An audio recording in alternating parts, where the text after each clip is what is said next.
Hey guys, Jay the Fish Guy here, and today we're going to be talking about breeding for profit. And not necessarily in the way that you might think initially. Everybody has videos on here on YouTube. They're talking about breeding for profit, how to breed guppies for profit, how to make guppies have the most babies so you can make the most money. And that's all well and good, but that's not what I'm going to focus on today. Today we're going to talk a little more about the business behind breeding for profit.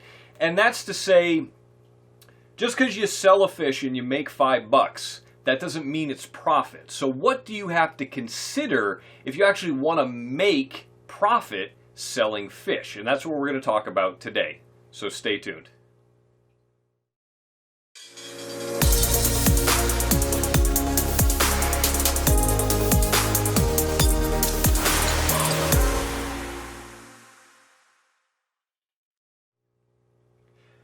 All right, so first things first when we're talking about breeding for profit, and that is supply and demand. And I apologize ahead of time. If anybody listening is aware of business and all these various aspects, you can probably skip through some of this. I'm going to devote this video to folks that just don't know anything about business or the concepts that I might be describing. So if you guys know me and you know my channel, I am the Fish Guy, obviously, but I have a business, TFG Aquarium Services, and this is what I do for a living. I do aquarium maintenance and installation. I sell fish, sell corals, things like that. So I am very business-minded when it comes to fish tanks. So with my new rack system, for example, I have had to take into consideration things as far as, am I going to make money doing this? As much as I'd like to say, I'm doing it just for fun, no, at the end of the day, I'm doing this to make money. It's just to try to expand and further my business. So I've given a lot of thought to these topics over the last couple of months when deciding what I wanted to do and how I wanted to do it. So again, back to the board. Supply and demand, that's the first thing you have to consider. You want to breed a fish that is going to be in demand. You don't want to pick a fish. You may love it, and it may be an awesome fish, but if there is no demand for it whatsoever, or it's a cheap fish, it doesn't sell for very much, you're going to have a hard time actually turning a profit, if anything, if you're not able to sell it at all. If there's no demand for it, you're obviously not going to. But you have to pick something that's in demand. All right, you found a fish, it's in demand, and we're talking locally for right now. We're not getting into online yet. If you find a fish that people want, what's the supply like in your area? If you have 10 other people locally that are all selling the same fish, what's going to make your fish stand out and have somebody buy yours over theirs? If you have a lot of competition for that same fish, it might be tough to turn a profit, and before you know it, you might have tanks full of fish and you can't move them and you're not making any money and things start going downhill. So that's, in my opinion, the first thing you want to consider is supply and demand, and will you actually be able to move the fish that you're hoping to breed? So that's first thing. Second thing you have to start thinking about before you even get your first little breeding setup is overhead. What is it going to cost you, both initially as well as running costs every single month, to make that setup work? Okay, so let's go to my rack system real quick. It cost me a fair amount of money. I'm not going to go into the details. I buy things wholesale, a little bit different, but it still costs a fair amount of money to just get this one rack up and running that I got 12 tanks on. So I had to take into account the purchase price of the aquariums. I had glass canopies. I chose to do sponge filters in all of them for economy, but I also had to buy a fairly large air pump to drive all these tanks, plus my future expansions that I plan on doing. Heaters in every tank, because heating my basement really isn't practical. I got things like hanging a blanket to try to keep warm air in, power strips, airline tubing, all these things come into play in your initial investment, which is part of your overhead. So just for, let's say you're setting up 2 tanks, you're going to do some guppy breeding, and it costs you $150 to $200 to get that set up properly. And again, I'm just throwing numbers out there. It's not, you can do it for a lot cheaper than that, but just to throw a dart at, let's say you spent $150. Okay, you have to make back that $150 through sales of fish that you have bred in those 2 tanks before you turn a penny of profit, okay? And let's say you choose guppies. That, if you're selling, let's say, juvenile and or young adult fish, that takes, what, 3 or 4 months to get to that point? So you have those tanks set up. It's going to take you 3 to 4 months of running costs as well, which we're going to get into in a minute. Again, before you even turn a penny of profit, you got to sell those fish and maybe sell the next batch of fish, and then you get another 4 months worth of overhead. So you can see how it compounds, that you have to really plan ahead and make sure that you can sell something that's going to make you money as opposed to just break even for the purchase price of the aquariums and what it's going to cost to run those aquariums every month. So running costs, what do you have to consider? Well, electricity is a big one. You know, if you're choosing to do a heater, if you're doing a hang on the back filter, you know, anything that uses electricity, that's part of your overhead. And depending on where you are in the country, electricity may be cheap or it might be more expensive. Unfortunately, up here in New England and New Hampshire, my electricity rates stink. They're not great. So that's a big part of my planning, is try to do things as efficiently as possible electricity-wise.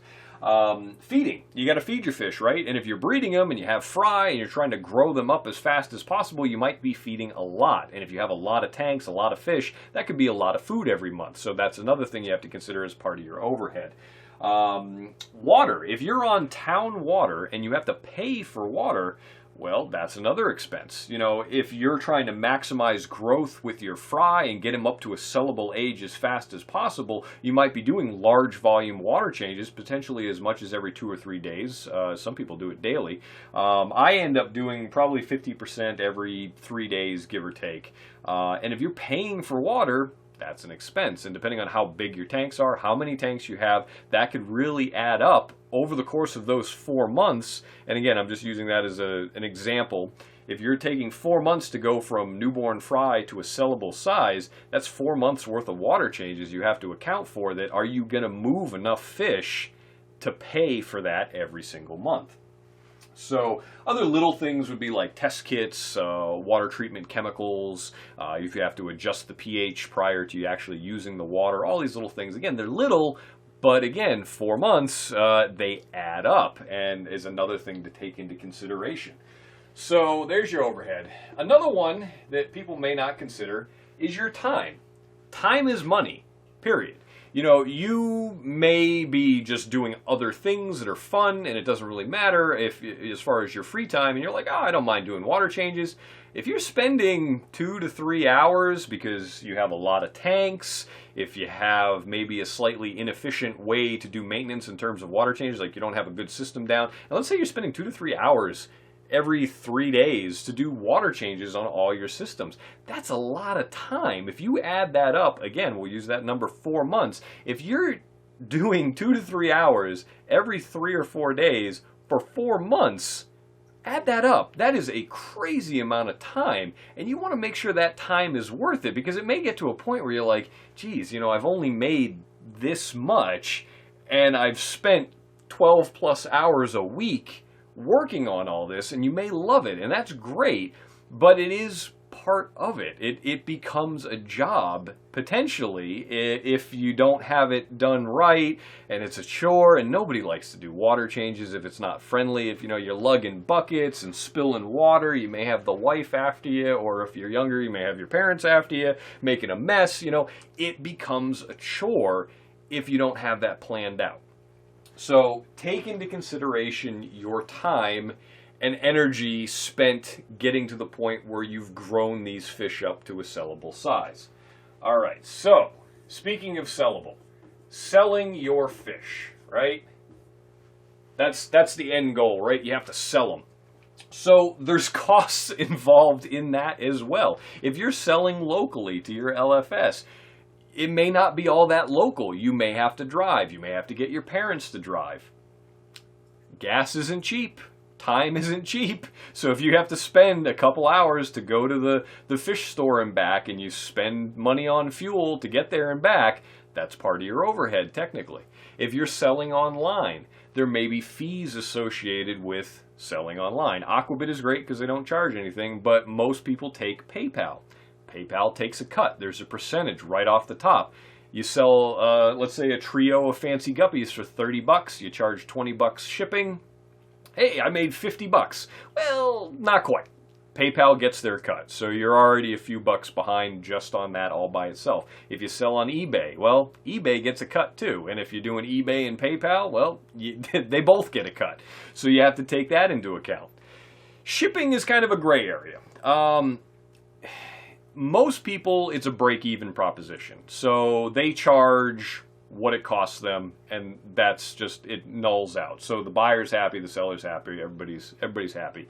But if you don't plan ahead and have things lined up in terms of, what are you going to use for insulation? Most people have, cut up styro board, and they do some form of insulation inside, whether it be newspaper, or I find a lot of guys are using the blow-in insulation, which is a great idea. You have to pay for the bags that the fish go in. All these things are part of the cost. So if you're like, oh, well, a priority box is, $17, well, what about the insulation? What about the bags? What about the heat pack? All that is part of it. And if you're not buying it correctly and you're spending top dollar down the street and you're not buying in bulk potentially, you may end up losing money on shipping the fish. So you got to keep that in mind as well.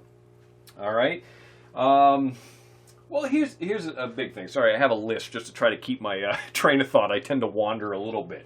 Let's talk about customer service, right? That's the end result. So you've got to the point where you've sold your fish, right? Your customer gets it. Well, what happens when they have an issue? You really have to have a plan in place on how to handle that. And you can be preemptive. You can have a DOA policy, right? But there's always exceptions to that. And what makes a seller stand out and be a great seller is their customer service. How do you handle a problem after it comes up? I'll give you an example. I bought a trio of albino reds, right? You may have caught this in my last video, but if you haven't, stick around for this. I bought a trio of albino reds. DOA policy was pretty clear. Fish come in, if they're alive, hey, it's on you. If they're dead, okay, send me a picture of them in the bag and we'll take care of you. Well, I had a male that right out of the bag, in the bag I could tell he wasn't good. He was floundering, he had clamped fins, sitting on the bottom, just wasn't right. Took a picture just in case, and took a video showing how he was swimming, trying to be preemptive that way, but then he ended up passing away within a couple hours of being in the tank. Also, there was a female with a crooked spine just barely starting, so it wasn't quite a cull, but if you have a sharp eye and you can pay attention to that kind of stuff, you could see that, those kind of things, they progress worse as the fish gets older, and a lot of times you can tell just barely at a young age. So this fish had the beginnings of a crooked back, and that's not something that's covered under these DOA policies. So I reached out to the guy. I was nice about it. I wasn't a jerk. I said, hey man, this is what the male was doing when he first came in, and he passed away a few hours later, but he arrived alive. And one of the females kind of looks like a cull. She has a barely, starting of a crooked back. I'm not trying to be a jerk, just, what do you think we can do about this? And I paid good money for the trio, so I was hoping he was going to have a good response, and I couldn't have asked for better. No problem, we'll send you out another trio, no charge, no issues, no charge for shipping. That's fantastic customer service. That will make me go back to this seller and look to see what he has to offer, and if he has anything I want that I happen to be looking for at the time, because of that interaction. Because he took care of me, because he didn't worry about the DOA policy, because he didn't worry about we had an issue, but shipping's on you, man. He just took care of me and made it right. That is what's going to make you stand out from everybody else out there, because let's face it, there's competition. No matter what fish you're selling, no matter how you're selling it, whether it be local or online, you're going to have competition. And that's the other thing, is to stand out, right? Sorry for my handwriting, it's a little atrocious and it's kind of late for me here. It's been a long week. Stand out from your competition. That's what's going to make you the most profit. If you can provide a quality of fish better, or at least as good as some of the better people out there, that's what's going to make you money, right?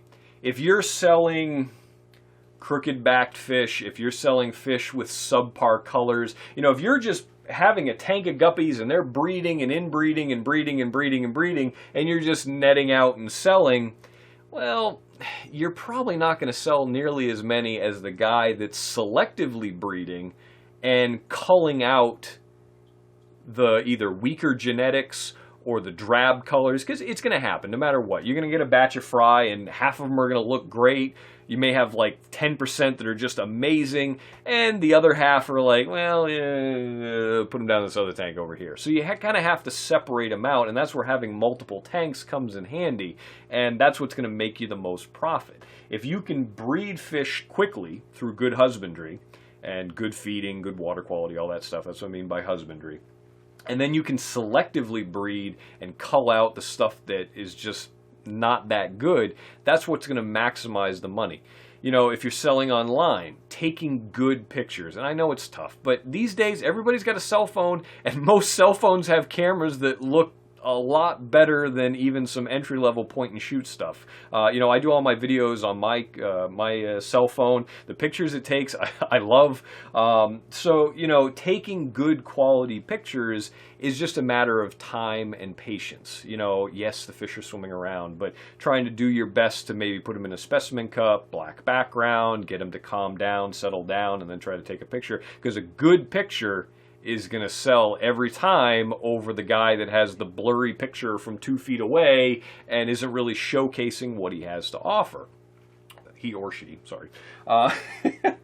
So, you know, you have to stand out from your competition. That's priority. After that, good customer service, you know, taking into account all these other things we talked about, overhead, supply and demand.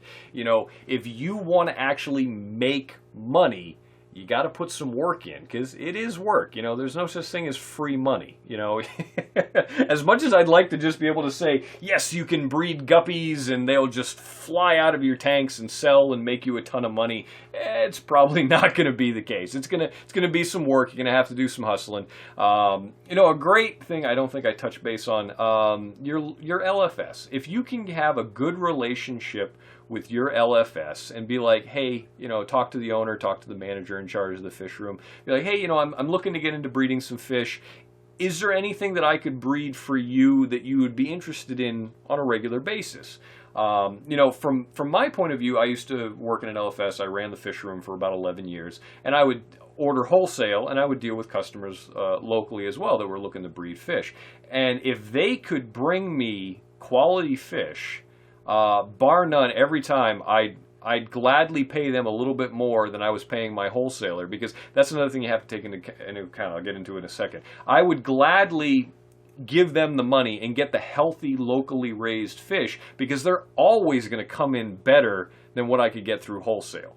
As a rule, if somebody's into it and they love their fish and they're taking care of them, and that was my case here locally. You know, everybody that used to come in did very well with their fish. They wouldn't bring me in junk. They brought me in good stuff. So, touch base on real quick. If you're selling to an LFS, do not go into there with retail prices in your head. You're not making what he's selling it for. That's not how it works.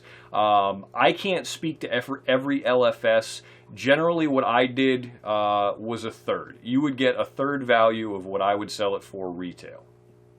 That was just our policy and our standard. And from what I heard from other pet stores in the area, as far as people trying to sell to them as well, we gave more money. So you got to keep that in mind too, that if you're trying to unload larger volumes on a regular basis, you are going to have to take a hit, because you're now selling at a wholesale level as opposed to selling retail. You can definitely make more money selling direct to your end customer, either through eBay or Aquabid or what have you, but it's more work on your end. You got to do the hustle. You got to ship it, you got to pack it, you got to, you know, get everything, you got to coordinate with the customer and addresses and make sure you got your money and all that good stuff and get it shipped out.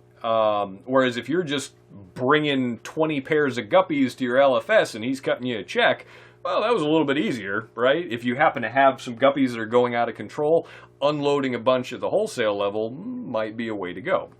Something else to keep in mind. All right, so before I go too far rambling on various topics, I think I'll end it there. Hopefully this was a help for those of you that might be interested in the whole breeding for profit, but just not quite sure how this aspect of it came into play, or maybe you haven't even considered any of this and you're, again, just kind of blinders on and going, oh, I'm just going to sell fish for a ton of money. Hopefully this kind of a little bit of a reality check. It's not quite as much fun to talk about this kind of stuff, but it is definitely something you have to consider if you're hoping to make money and make a profit. So let me know down in the comments section what you think, if you've actually made it this far and you stuck around. Be sure to hit that subscribe button if you're not a subscriber, as well as the notification bell so you know the next time I put out a video. I really appreciate you guys. I love my audience. I love my subscribers. The fish fam in general has been awesome. Really appreciate all you guys, and I'm glad to still be here and making videos and still have people watching. So thanks a lot for watching, guys, and we'll catch you on the next one.